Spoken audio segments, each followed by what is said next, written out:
Welcome back everyone. एक बार फिर आपको मीरब ज़ीशान की तरफ से बहुत बहुत खुशामदीद। यकीनन आप सब बिल्कुल खैरियत से होंगे। और अगर हम बात करते चलें पाकिस्तान और साउथ अफ्रीका सीरीज़ के हवाले से, तो कल पाकिस्तान ने अपना पहला मैच हार लिया और 11 रन्स के फ़र्क के साथ। यानी अगर थोड़ी सी बैटिंग लंबी हो जाती, थोड़े से हालात बेहतर हो जाते, इंटेंट शो हो जाता, तो फिर शायद कुछ सूरत हाल बेहतर भी हो सकती थी, मुख्तलिफ भी हो सकती थी। पाकिस्तान आज अपने जश्न के इंतजाम कर रहा होता, क्योंकि हमारा पहला मैच पहली सीरीज़ का हम विन कर लेते।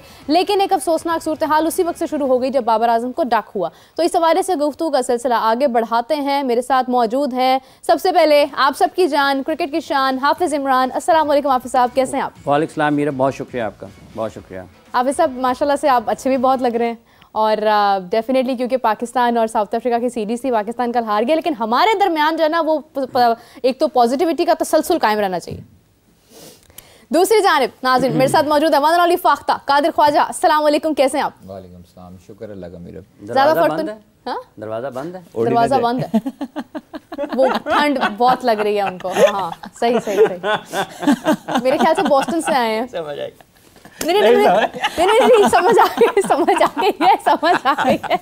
इतनी देर में फ्लाइट उड़ जाती है मैडम, गाड़ी जो है वो निकल जाती है। देखिए समटाइम्स पहले ही मामला बहुत गंभीर जा रहे होते हैं, कंफ्यूजन होने लग जाती है।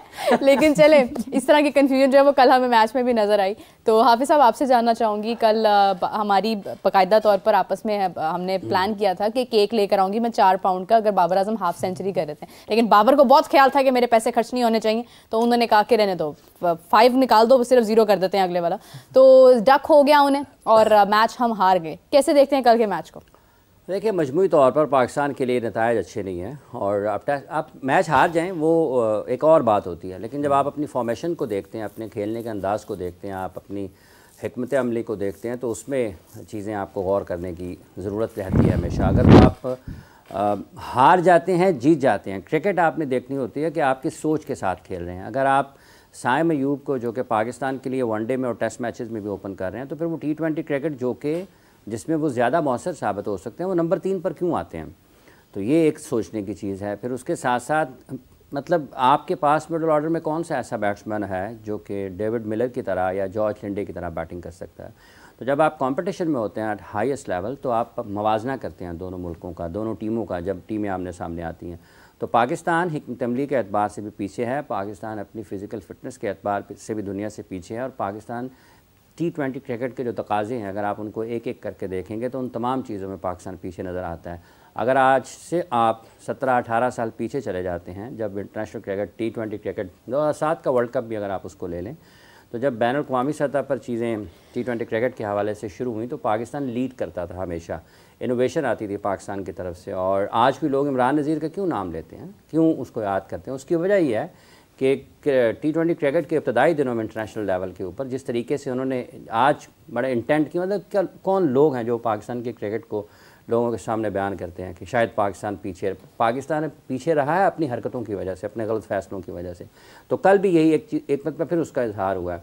आप क्यों ये नहीं करना चाहते हैं कि आप न्यूजीलैंड से लेकर आज तक देख लें, कभी रिजवान और साइम हैं, कभी बाबर और साइम हैं, कभी रिजवान और बाबर हैं। तो ऐसे तो इंटरनेशनल क्रिकेट नहीं खेली जाती।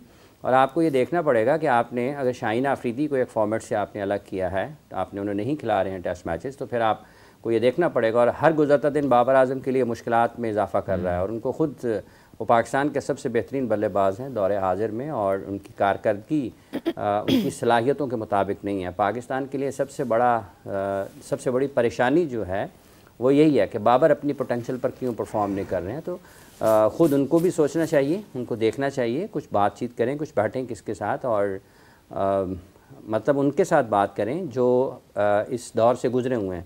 लाजिम नहीं है कि हर चीज़ आपको अपने घर से ही मिलनी है, आपको घर से बाहर निकलना पड़ता है लोगों से बातचीत करने के लिए, अपनी फॉर्म को बेहतर बनाने के लिए। अल्लाह करे जल्द फॉर्म में वापस आएँ। लेकिन ये जो कॉम्बिनेशन है उनकी ओपनिंग जोड़ी का, ये बहरहाल इसके ऊपर हर गुजरते दिन के साथ बड़ा सवालिया निशान है। आप उसको देख लें कि वो आउट कब हुए हैं, और उन दोनों ने कितने बॉल लिए हैं, साइम ने कितने बॉल लिए हैं, साइम के रन्स क्या हैं, बाबर और रिजवान के रन्स क्या हैं। ओवरऑल आप पूरा बैटिंग देखते हैं तो कितने बॉल जो हैं वो लिए हैं डेविड मिलर ने, जॉर्ज लिंडे ने, उनके रन्स ऑन बोर्ड कितने हैं, मोहम्मद रिजवान ने कितने बॉल लिए हैं और उन्होंने कितने रन्स किए हैं, इरफान खान न्याजी इस टीम में किस वजह से हैं, अगर शाहीन आफरीदी ने उनसे पहले बैटिंग करने के लिए आना है। तो ये वो चीज़ें हैं। उस्मान खान को आप सेलेक्ट कर रहे हैं, लेकिन क्या आपने जायज़ा लिया उनका कि एट हाईएस्ट लेवल उनकी लिमिटेशंस हैं। वो जब आप दुनिया की बेहतरीन टीमों के ख़िलाफ़ जाएंगे तो आपको किन मुश्किलात का सामना करना पड़ सकता है। तो पाकिस्तान पावर प्ले कैसे खेलना है, 14 ओवर्स बाकी कैसे खेलने हैं। अगर आपके 2 बैट्समैन आउट हो जाते हैं तो नंबर 4, 5, 6 पर आपके पास कोई नहीं है कि जो आपकी टीम को ड्राइव करे उस तरफ जो आपको फ़तह की तरफ लेकर जाती है। और अगर आज की क्रिकेट में भी अगर आपने 180 समथिंग अचीव नहीं करना है और अगर आपने आज भी पूरे ओवर्स मतलब रिजवान 62 बॉल्स लिए, 62 बॉल है ना जी, तो 62 बॉल्स का मतलब ये है कि आप 10 ओवर से ज़्यादा खेल के गए हैं और उसमें 6 ओवर का सर्कल भी शामिल है। बिल्कुल ऐसे 6 ओवर का सर्कल भी शामिल है। और आपने जो 2020 क्रिकेट के जो T10 ओवर है ना, T10 के भी 2 इजाफी बॉल उनको मिले हैं, लेकिन रन्स उनके कितने हैं 74। उसके बरक्स आप देखते हैं तो जो मिलर की बैटिंग है उसके मेरा ख्याल है 42 बॉल्स हैं या 40 बॉल्स हैं, 82 रन हैं, 82 रन। तो कितना उसमें फ़र्क है। जॉर्ज लिंडे को नीचे देखें, 24 बॉल्स के ऊपर गालिबन उन्होंने 48 का स्ट्राइक रेट है। तो ये किस चीज़ का इजहार है कि आप, और ये जो 40 बॉल्स के ऊपर 84 या 82 का जो बैटिंग है ना, ये T20 क्रिकेट से बड़ी इनिंग्स है। ये वो नहीं है कि आपने 15 बॉलों पर 35-40 कर दिए हैं। उन्होंने अपनी टीम को वहां पर लेकर गए हैं जहां पर उनके बॉलर्स के पास मार्जिन होगा कि वो मैच जीत सकते हैं। सो आपका बैटिंग ऑर्डर ठीक नहीं है, आप पावर प्ले ठीक नहीं खेल पा रहे हैं, आप मुसलसल अपने ओपनिंग पेयर के साथ छेड़छाड़ कर रहे हैं, आप अपने मिडल ऑर्डर के साथ छेड़छाड़ कर रहे हैं। जिन खिलाड़ियों को आप खिला रहे हैं माजरत के साथ, उनमें वो फिर लोगों को बुरा लगता है, बट नहीं है चीज़ें, आपको मुश्किल है। हाफिज़ साहब, अगर हम बैटिंग लाइनअप की बात करते हैं तो नए प्लेयर्स को अगर हमने मौका दिया है तो उनमें कम से कम वो पोटेंशियल, उनमें वो इंटेंट तो नज़र आए कि वो जाएं। उस्मान खान पहचाने जाते हैं हार्ड हिटिंग की वजह से। नहीं खाई साहब, ठीक है, वो कहते हैं, उनका कहना ये है कि मैं शुरू में अपना करता हूँ, फिर उसके बाद जो है मैं ये कहना शुरू कर दूँ कि मैं हवा में तख्त उड़ा रहा हूँ, तो मैं कहता रहूँ, लोग का कब मानेंगे लोग जब वो तख्त उड़ता हुआ देखेंगे ना। तख्त उड़ता हुआ देखेंगे और उस उड़ते हुए तख्त में भी लोग कहेंगे, जो नहीं पसंद करते होंगे ना मेरे उड़ते तो हुआ, विंगा चिब्बा जा हिल रहा है, विंगा चिब्बा उड़ रहा है, लेकिन उड़ता हुआ तो नजर आएगा ना। तो उस्मान के कहने की और बात है, लेकिन वो जो इंटरनेशनल क्रिकेट में खेल रहे हैं वो तो उससे मुताबिकत नहीं रखता ना। मतलब मैं कहता रहूँ बंद कमरे में कहता रहूँ जो मर्जी कहता रहूँ, लेकिन तो चीज़ें नहीं है हाथ में पाकिस्तान के। ये सबसे बड़ी, और ये जहाँ पे चैंपियंस कप हो रहा है, पता नहीं क्या चैंपियंस कप है, कोई एक चैंपियन, और चैंपियन जो है वो क्या चैंपियन है, वो अब मैन ऑफ द मैच ले खड़ा हो गया यार। एक आप खिलाड़ी का रास्ता रोक रहे हैं, वो खुदा का खौफ करें, छोड़ दें, किट उतार दें। आपकी किट हर आप सारी उम्र नहीं पहन सकते, एक टाइम आता है आपको छोड़ना। वो कादिर साहब कह रहे थे कि उन्होंने रिटायरमेंट थोड़ी अनाउंस की है, नहीं अनाउंस की ना, तो फिर वो मेंटोर ना बने, फिर उनको चाहिए कि वो जिम्मेदारी छोड़ दें, ना करें अनाउंस। जब तक उनका दिल करता है उस वक्त तक वो खेलते रहें, वो उसके उनको कोई पाबंदी नहीं है, लेकिन फिर वो जो दूसरी टोपी है वो उतार दें जो उन्होंने पहनी हुई है। एक ही टीम के आप मेंटोर हों और आप उसी टीम के मैन ऑफ द मैच बने, तो ये 2 चीज़ें हैं इसमें। एक तो आप किसी एक उस खिलाड़ी का जो कि फ्यूचर में मुस्तकबिल में पाकिस्तान के लिए अच्छा कर सकता है, उसको मौके की ज़रूरत है, आप मौके की ज़रूरत है, उसका रास्ता रोक रहे हैं। दूसरा यह कि यार खुदा का खौफ करें कि इस दौर में भी इतनी क्रिकेट के बाद भी, मतलब अगर कोई शख्स 35, 40, 45 साल की उम्र में मैन ऑफ द मैच लेता है तो उस टीम को जिसमें से उसने लिया ना, उसको उसके बाद ना सिर्फ पहाड़ों पर चढ़ाना चाहिए कि तुसी सब तोड़ी यही ड्यूटी है, पहाड़ चढ़ो, थले आओ, फिर चढ़ो, फिर थले आओ, तो हमें पता लगे कि क्रिकेट क्या होती है। तो ये बड़े बुरे अफेयर्स हैं पाकिस्तान के। बिल्कुल सही बात है, मैं भी यही बात कर रही थी, लेकिन फिर बहुत से लोगों को पसंद नहीं आती है। कादिर, एक सवाल है, कमेंट्स में भी आ रहा था और मुझे पर्सनली भी कहा गया कि कादिर से आपने स्पेशली ये पूछना है कि रिजवान को क्रैम्प्स क्यों पड़ जाते हैं T20 के मैच में? अभी चंद ही ओवर्स होते हैं तो उन्हें क्रैम्प्स पड़ जाते हैं। फिटनेस तो फखर की ख़राब थी ना, तो रिजवान को क्या प्रॉब्लम हो जाती है खेलते खेलते? अच्छा, वो हो जाता है प्लेयर के साथ, अक्सर हो जाता है, इन्हीं के साथ होता है इतना ज़्यादा, तो मुख्तलिफ प्लेयर्स के साथ होता है। क्रैम्प्स बता के थोड़ी पड़ते हैं, बस वो कभी ना कभी कोई ना कोई ऐसी शॉट, कोई ऐसी हरकत हो जाती है कि जिसकी वजह से क्रैम्प पड़ जाता है। ये कौन सा क्रैम्प है जो निकला ही नहीं है इतने सालों? कभी ये वाकई जेन्युइन पड़ता है, कभी कभी एक्टिंग होती है, तो अब अल्लाह बेहतर जानता है कि क्या होता है क्या नहीं होता। खैर, बात ये है कि मैं जिस तरह कह रहा था कि उस्मान खान की बात हो रही थी, अगर आपके पास देखें T20 वर्ल्ड कप में 2022 में अगर आपको याद हो तो शान मसूद पे बड़ी तनकीद हुई थी, लेकिन उसके बावजूद वो हाईएस्ट मतलब आपके रन स्कोर थे आपकी टीम में से। तो वो अगर हमारे पास शान मसूद आते हैं, अगर हमारे पास फ़खर ज़मान वापस आते हैं T20 में, तो हमारी थोड़ी सी डेप्थ मिडल ऑर्डर में भी आपकी लंबी हो जाती है। आप देखें कि फ़खर और साइम जैसा अगर ओपनर, हम लोग पहले भी यही बातें करते रहे हैं कि अगर आपके ओपनर्स हैं तो आप अपने ओपनर्स का मतलब ये होता है कि 6 ओवर में उन्होंने बैंक की तरह लूटना है, तो वो जितना सामान आएगा उन्होंने बोरी में डालना है। तो वो 6 ओवर जो हैं, जब आप 6 ओवर्स में प्रेशर बिल्ड नहीं करेंगे दूसरी टीम के ऊपर, तब तक आपके ऊपर प्रेशर ऑटोमेटिकली डेवलप होगा। और आगे आने वाले 14 ओवर्स जो हैं वो बैटिंग वालों पे प्रेशर होता है। शुरू के 6 ओवर्स में आपके फील्डर जो हैं वो अंदर होते हैं, आपके पास खुला मैदान होता है, आपने मारना है, आपने सिर्फ दायरा जो है वो पार करवाना है। तो दायरा पार करवाने वाला प्लेयर होना चाहिए। देखिए साइम आया, विकेट हुई बाबर की, साइम आया और रुका नहीं, मारता रहा, वो आके खेलता रहा। अब जब इस तरह की आती है तो बॉलर्स को भी समझ नहीं आती कि उन्होंने बॉल कहाँ पे करनी है, फील्ड कहाँ पे प्लेसमेंट करनी है। ये शॉट इधर भी मार रहा है, इधर भी मार रहा है। बाबर आजम जो है वो कल आपने देखा कंफ्यूज नजर आए हैं शॉट्स खेलते हुए। वो खेलना लेग साइड पे जाते थे, ऑफ साइड पे चले जाती थी, ऑफ साइड पे खेलना जाते थे, रोक लेते थे। तो ये जब आपका माइंड में बैक ऑफ द माइंड आपके प्रेशर चल रहा होता है, जब आपकी चीज़ें चल रही होती हैं, नो डाउट पाकिस्तान का बहुत अच्छा प्लेयर है, बड़ा प्लेयर है, लेकिन जब आपके फेलियर्स हो रहे होते हैं ना मुसलसल, तो आपको उससे आउटकम करने के लिए बहुत बहुत हौसले की ज़रूरत होती है और आपको अपने ऊपर इतना एतमाद होना चाहिए कि मैं कर सकता हूँ।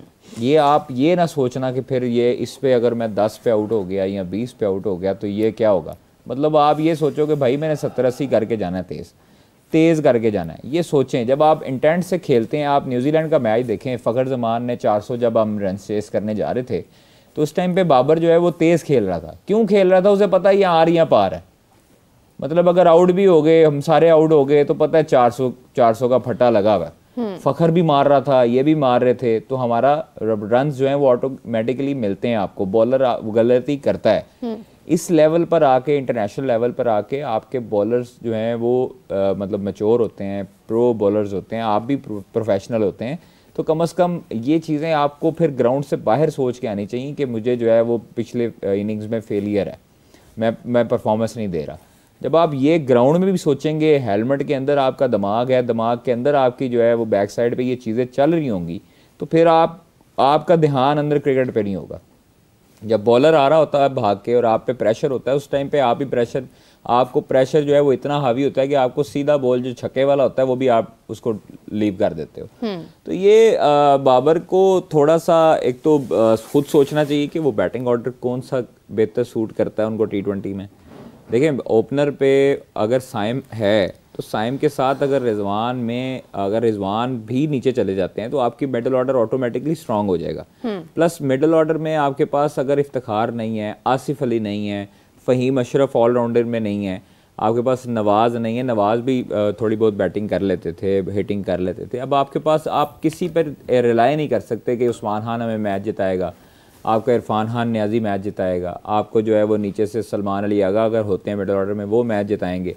तो भाई अगर आपको 150 से ऊपर रन्स पड़ जाते हैं तो इट मीन्स कि आपने आपके ओपनर्स ने ही करना है, शुरू के नंबर 4 वालों ने ही करना है, उसके बाद नीचे आप रिलाई करेंगे तो फिर आप जो है वो कशमकश का शिकार रहेंगे और अगर मगर की सिचुएशन आ जाएगी आपके पास। आपने देखे 3 साल आसिफ अली को कैरी किया, आपको मुतअद्दिद मैचेस उसने जितवाए भी, बिल्कुल ऐसे इफ्तिखार था, हार्ड हिटिंग करता था, पता होता था कि यार ये अगर खड़ा हो गया, अगर इसने 2 ओवर खेल लिए तो हमारा मैच अगर 2 ओवर्स में हमें 42 भी चाहिए, 40 भी चाहिए तो कर सकता है, उसमें एबिलिटी है। ठीक है, आप अभी करंट लॉर्ड की बात करें ना, आपके पास किसके हाफिज़ इरफान खान न्याजी पे आप रिलाई कर सकते हैं कि 2 ओवर में 40 रन चेस करेगा। मैं उसकी एग्रेशन की बात कर रहा हूँ। आपके पास मिडल ऑर्डर कौन है अभी है ही नहीं आपके पास मिडल ऑर्डर में। क्लियर क्यों कर रहे हैं, अपने मौके पे कायम रहे। मैं कायम हूँ, ठीक है। ओहो मैं कायम हूँ, क्लियर नहीं कर रहा। मैं आपको वैसे बता रहा हूँ कि अगर आपने माजी में मैचेस देखे हैं, अगर आसिफ अली के ऊपर आप खड़े हैं, रिलाई किया आप लोगों ने, दुबई में आपको मैच जितवाया, शारजा में उसने आपको मैच जितवाया, वो ऐसी सिचुएशन थी कि प्रेशर वाली सिचुएशन थी। नवाज ने आपको इंडिया के खिलाफ स्कोर करके दिया। ठीक है, आप ये देखें कि जब आपने एक टीम बनाई, 3 साल उसको दिए लड़के को, 3 साल आपने टीम में रखा, तो तो आपको पता होना चाहिए कि फिर T20, हाँ ज़रूर ये कहते हैं कि जी T20 हमारा फोकस नहीं है अभी, ठीक है, तो क्या है फोकस? वो T20 का क्या वर्ल्ड कप नहीं आता? फोकस है जी चैंपियंस ट्रॉफी और वनडे, तो फोकस वो है। तो जब T20 का वर्ल्ड कप था उस वक्त क्या फोकस था? वो उस टाइम यही फोकस था कि हमने वापस कैसे आना है पहली लेग से। हमने वो लड़के सिलेक्ट किए जिनको हमने वेस्ट इंडीज के लिए रखा हुआ था, वो उतरी कर गए ही नहीं। यूएस ही घूम फिर गया। अच्छा, हाफिज साहब, बैटिंग की बात तो हो रही है कि बैटिंग में हमें मिडिल ऑर्डर में ये अपना हमारी बॉलिंग क्या बहुत शानदार थी कि हमने पहले 5 विकेट्स तक, हमारा 94 का स्कोर था, हमने उसको आगे बढ़ाया, 7 विकेट्स तक हमें हासिल हो गई, 9 विकेट्स हासिल हो गई हमने, मतलब एक 94 तक का जब स्कोर था तब समझ आ रही थी सिचुएशन के ठीक है ये मैक्सिमम हार्डली 130 140 तक जाना चाहिए, इससे ऊपर नहीं जाना चाहिए। तो बॉलिंग ने भी तो काफ़ी इसके अंदर कंट्रीब्यूट किया है ना। देखिए बात यह है कि पाकिस्तान के गुज़िश्ता कुछ वक्त में बॉलिंग के ऊपर भी बात रही है, लेकिन बहुत सारे मैचेस ऐसे भी रहे हैं जो पाकिस्तान अपनी बैटिंग की वजह से भी आ रहा है। अहम मैचेस पाकिस्तान अपने बैटिंग की वजह से आ रहा है। उसमें आपको 2024 के वर्ल्ड कप का इंडिया वाला मैच भी आता है। आपकी बॉलिंग ने तो वहाँ पर 119 पर आउट कर दिया था और आप मैच हारे हैं वो वाला अपनी बॉलिंग की वजह से। कल के मैच का जब आप जिक्र कर रहे हैं तो डेविड मिलर और जॉर्ज लिंडे की जो पार्टनरशिप थी जिसका आपने जिक्र किया है, 135 पर आउट हुई है 6ठी विकेट जब आउट हुए हैं डेविड मिलर, तो ओवर नंबर था 14, तो उस जगह पर ले गए कि जब पाँचवीं विकेट जो है वो 104 पर गिरती है तो उसके बाद 135 जो शुरू के विकेट हैं, यानी कि 71 पर 4 थे, 135 पर 6 हुए हैं, ठीक है। तो जो उसमें आप देखें कि 135 में से 80 रन मिलर के हैं, 135 में से 80 रन मिलर के हैं।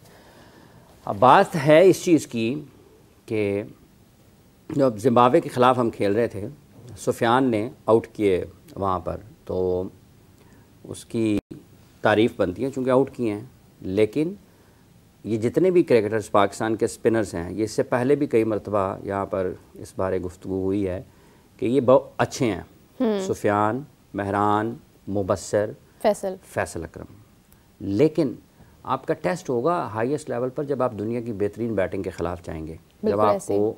जब आपको चार्ज करेंगे बैटर्स तो आप रिस्पॉन्ड कैसे करते हैं।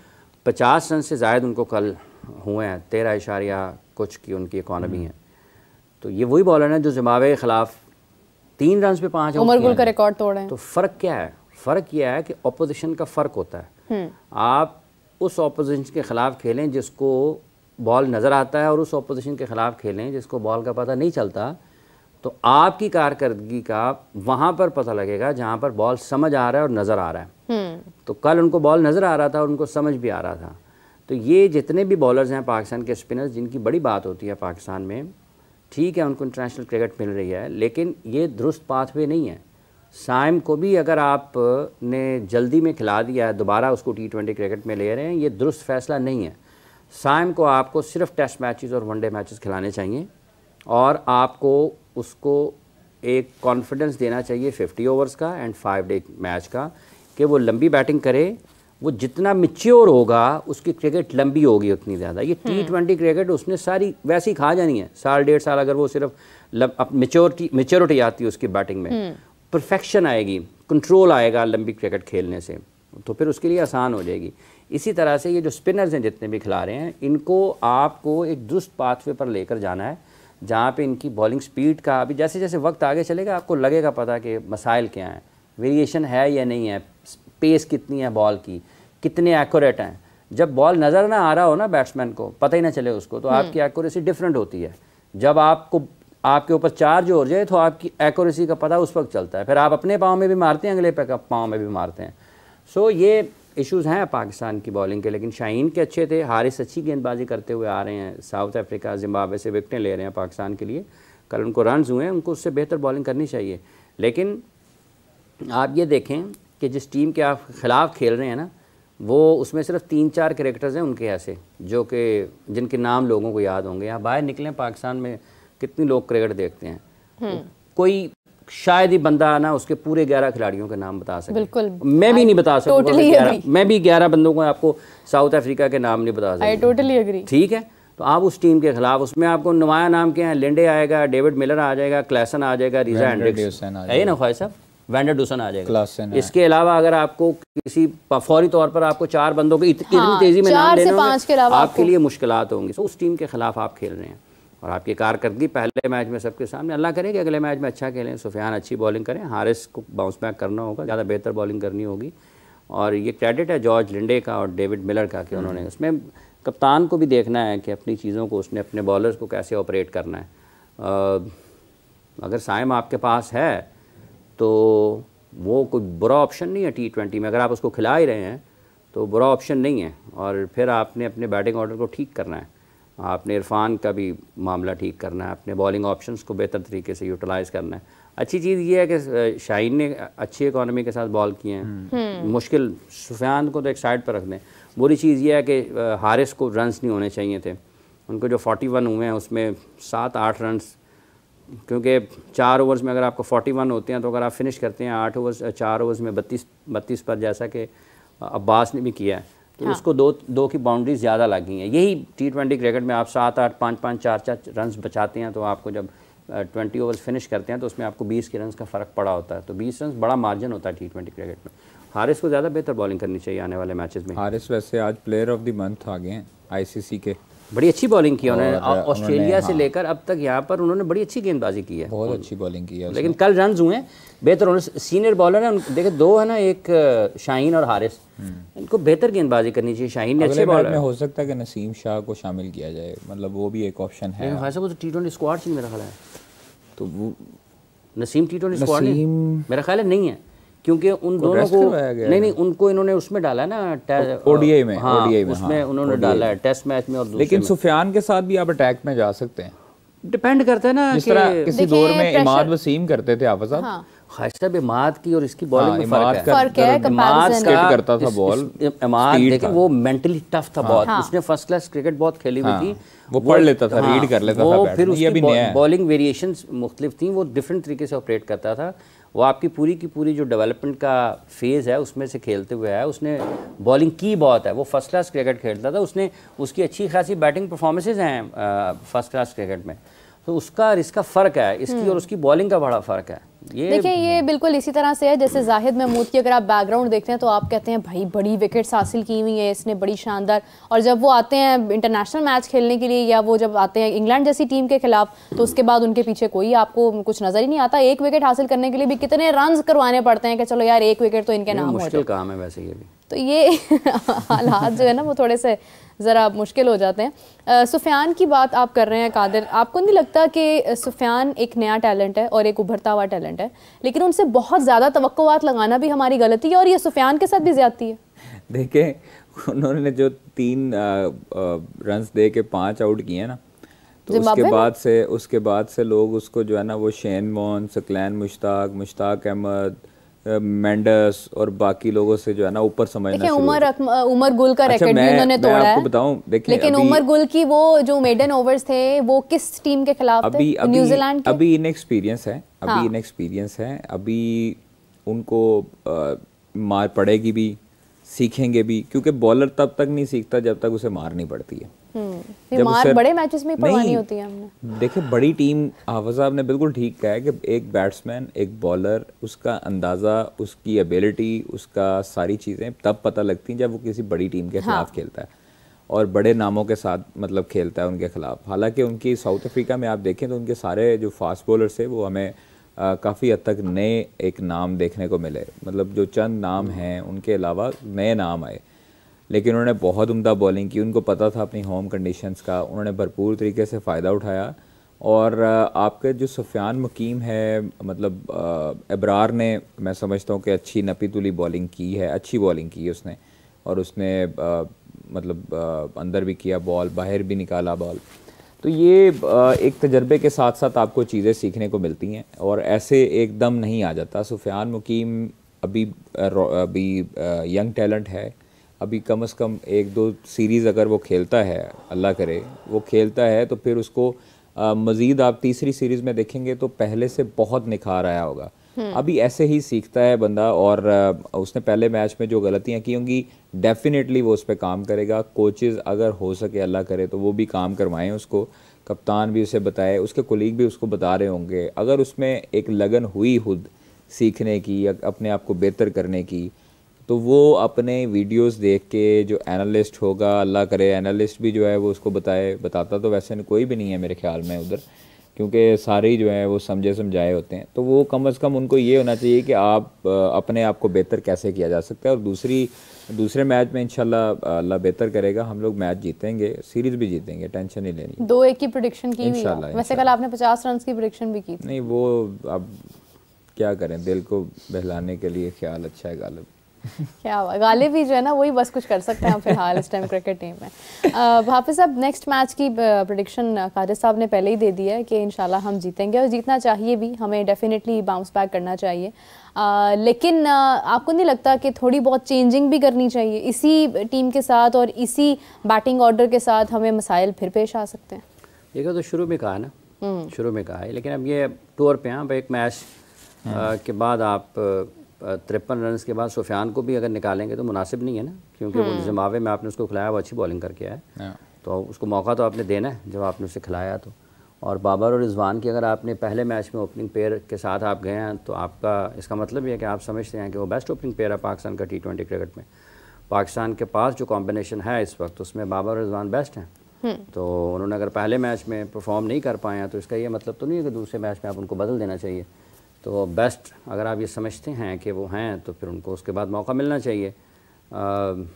बेहतर ऑपरेट करें इन्हीं खिलाड़ियों के साथ अब चूँकि आपने शुरू किया है, लेकिन फॉर्मेशन के मसाइल हैं पाकिस्तान टीम में, अगर आप उसको बेहतर अंदाज में नहीं सुलझाएंगे तो मुश्किलात होंगी आपके लिए। पाकिस्तान को बेहतर क्रिकेट खेलनी चाहिए आने वाले मैच में और कामयाबी हासिल करनी चाहिए। बिल्कुल सही, कुछ तब्दीलियां जो हैं वो मतवक्के हो सकती हैं, लेकिन जाते हुए एक सवाल और कादिर, चैंपियंस ट्रॉफी के ऊपर बिल्कुल खामोशी छा गई है। पहले तो बहुत खबरें आ रही थी, इधर से आप भी मतलब पूरा लाठी चार्ज कर रहे थे, इंडियन मीडिया की तरफ से भी हो रहा था, अब सडनली इतनी खामोशी क्यों छा गई है? क्या मसले मसाइल चल रहे हैं वहाँ पर? देखें, कहते हैं कि खामोशी के बाद, खामोशी जब छाई होती है, जब समंदर थमता है तो उसके बाद तूफान भी आता है। ये तूफान का रुख किस तरफ होगा? वो उसी तरफ होगा। अच्छा। इधर कोई मसला नहीं है अल्लाह के हुक्म से, और अभी बिल्कुल खामोशी है। काफ़ी चीज़ें पता करने की कोशिश की है, लेकिन चुप सुन्नाटे हैं हर जगह सुन्नाटे हैं। हाँ। और उम्मीद की जा सकती है कि जो भी फैसला होगा वो इसी करंट वीक में फैसला सामने आ सकता है, यानी 4 दिन और तकरीबन, और कुछ अच्छे की भी इतला हो सकती है, कुछ हो सकता है कि बुरे की इतला भी हो। तो अच्छे की उम्मीद ही करनी चाहिए, अल्लाह करे, क्योंकि भारतीय मीडिया तो अभी तक यही चला रहा है कि जो फ्यूजन फार्मूला था उस पर वो एक्सेप्ट कर लिया गया है। कुछ चीज़ों पे जो है वो थोड़ा सा तहफ़्फ़ुज़ात हैं, जो शराइत हैं पाकिस्तान क्रिकेट बोर्ड की, वो अभी तक जो है वो अप्रूव नहीं हुई हैं। तो अभी तक चीज़ें चल रही हैं, दोनों साइड से चल रही हैं। ICC भी लगा हुआ है, ICC क्या लगा होना है, ICC और BCCI अभी तो फ़िलहाल एक ही हैं, तो उन्होंने क्या लगना है। तो अभी जो चीज़ें हैं वो तो चल रही हैं, अभी सिस्टम बिल्कुल स्लो है और साबुन स्लो हुआ है, कोई ऐसा चक्कर नहीं है। अभी प्रोग्राम जो है वो देखते हैं कि कब जो है उसको ऑन होता है, तो सुनाटा है बिल्कुल। चलिए जी, कादिर का तो मानना ये है कि ICC और BCCI एक ही है। मैं समझती हूँ कि अगर एक ही होता तो फिर अभी तक तो फैसला आ चुका होता, BCCI के हक में ही आ चुका होता। तो कमेंट्स में ज़रूर बताइए कि आपके मुताबिक क्या वाकई ICC और BCCI एक ही है। खैर, हाफिज़ साहब बहुत शुक्रिया, thank you so much for joining us, and Qadir sahab again thank you so much for joining us. इसी के साथ मुझे, हाफिज़ साहब और कादिर साहब को दीजिए इजाज़त। अपना बहुत सारा ख्याल रखिएगा, टेक केयर, बाय बाय।